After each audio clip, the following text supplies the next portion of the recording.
मैं यहीं बदायूं रोड पर घर है मेरा। मेरा जो काम है वो मैं जरी का भी काम करता हूँ और प्रॉपर्टी संबंधित काम करता हूँ। ये प्रॉपर्टी मिली 2 फरवरी को। नहीं देखिए, अब अतीक अहमद का नाम जुड़ता है, सद्दाम का नाम जुड़ता है तो कहीं ना कहीं खतरा तो रहता ही है मेरे परिवार वालों को। माफिया अतीक अशरफ के खात्मे के बाद भी उसके गैंग के गुर्गे जुर्म और जराइम की दुनिया का साथ नहीं छोड़ रहे हैं। अतीक अशरफ के बाद अशरफ के गुर्गे सद्दाम को भी पुलिस ने जेल भेज दिया था। अशरफ के रिश्तेदार सद्दाम का लंबा आपराधिक इतिहास है और सद्दाम के कई साथी और मददगार अब भी कानून के शिकंजे में नहीं आ सके हैं। हालांकि सद्दाम के जेल जाने के बाद से ही निशाने पर आए संदिग्धों पर पुलिस बराबर नजर बनाए हुए है, फिर भी जराइम की दुनिया से ताल्लुक रखने वाले चोरी छिपे अपराध की दुनिया से वास्ता बनाए हुए हैं। अब बरेली में एक और ताजा आपराधिक मामला सामने आने के बाद माफिया अशरफ के साले सद्दाम के गुर्गों का गैंग सक्रिय होने का बड़ा इनपुट मिला है। इनपुट मिलने के बाद पुलिस सतर्क हो गई है। अब सद्दाम के पार्टनर और बरेली के मैरिज लॉन स्वामी पर रंगदारी, मारपीट, बलवा और जान से मारने की धमकी देने जैसे गंभीर धाराओं में पुलिस ने मुकदमा दर्ज कर लिया है। मैरिज लॉन स्वामी के नाम का खुलासा सद्दाम के मददगार के तौर पर होने के बाद सद्दाम का यह पार्टनर पुलिस के रडार पर आ गया था, लेकिन सद्दाम के जेल जाने के बाद मामला ठंडे बस्ते में चला गया। अब आईजी राकेश सिंह के आदेश पर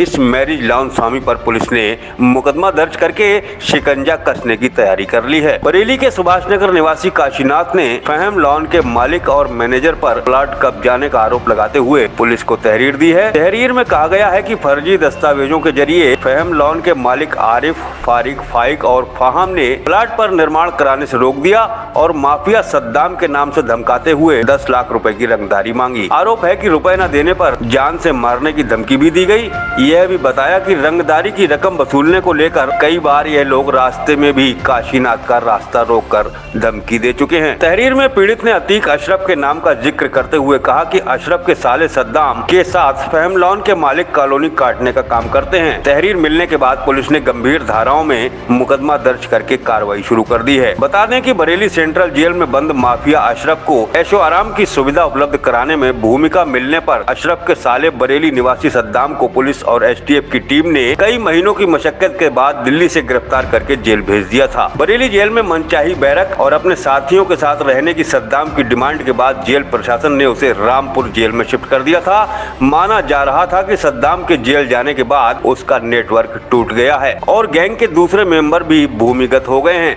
लेकिन अब यह रंगदारी, बलवा, मारपीट और प्लाट पर अवैध कब्जे का मामला सामने आने के बाद सद्दाम और उसके गैंग के दूसरे साथी पुलिस के लिए दोबारा चुनौती बनकर सामने आए हैं। मैंने बारादरी थाने में एक मुकदमा स्क्रीन कराया है।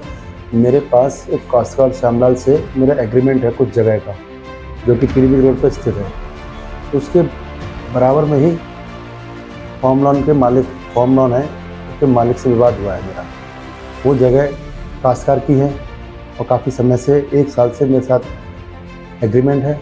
मैं उस पर 1 तारीख को काम करने गया था। मैंने साफ़ सफाई भी कराई थी।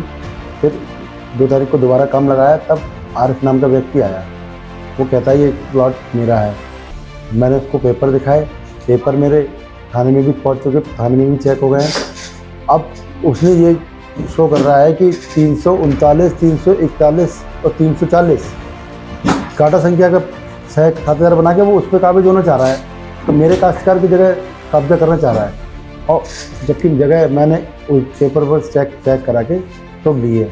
और मुझसे उसने ये कहा कि आप यहाँ पर काम कर रहे हो, ये प्लाट आपका नहीं है, ये प्लाट मेरा है और अगर आपको काम करना है तो आपको मुझे 10 लाख रुपये देने पड़ेंगे, तभी आप यहाँ पे काबिज हो पाओगे, अन्यथा नहीं हो पाओगे। और अगर ज़्यादा हीरो बनने की कोशिश की तो आपको पता है मेरे संबंध सद्दाम के साथ कार्य भी कर चुका हूँ मैं। सद्दाम, अतीक अहमद, मैं अच्छा खासा पैसे वाला हूँ, तो मुझसे नहीं जीत पाओगे। यहाँ मेरे अधिकारियों से बहुत अच्छी सेटिंग है, इसलिए मैं तुम्हें समझा रहा हूँ। लेकिन मैं डर गया था काफ़ी, कि थाने भी गया कई बार, तो लगभग आज जाके आईजी साहब के सामने पेश हुआ, तब जाके मुकदमा। क्या चाहते हो आप? मैं यही चाहता हूँ कि मेरे साथ न्याय हो, मेरे काश्तकार के साथ न्याय हो, बस यही जो हमारी आशा है। क्योंकि वो लोग अतीक अहमद के गुर्गे हैं, क्योंकि साला है सगा सद्दाम और उनके साथी हैं, तो क्या आपको जानकारी सकता है वो लोग? नहीं, देखिए, अब अतीक अहमद का नाम जुड़ता है, सद्दाम का नाम जुड़ता है, तो कहीं ना कहीं खतरा तो रहता ही है मेरे परिवार वालों को। मैं तो यही प्रशासन से यही चाहूँगा कि मेरी सेफ्टी की जाए और मुझे मेरा न्याय दिलाया जाए। वो भूमाफिया किस्म का ही व्यक्ति है, वहाँ पीछे के फार्म लैंड पे कई लोगों के मुकदमे चल रहे हैं उसके साथ, वो है ही माफिया किस्म का व्यक्ति।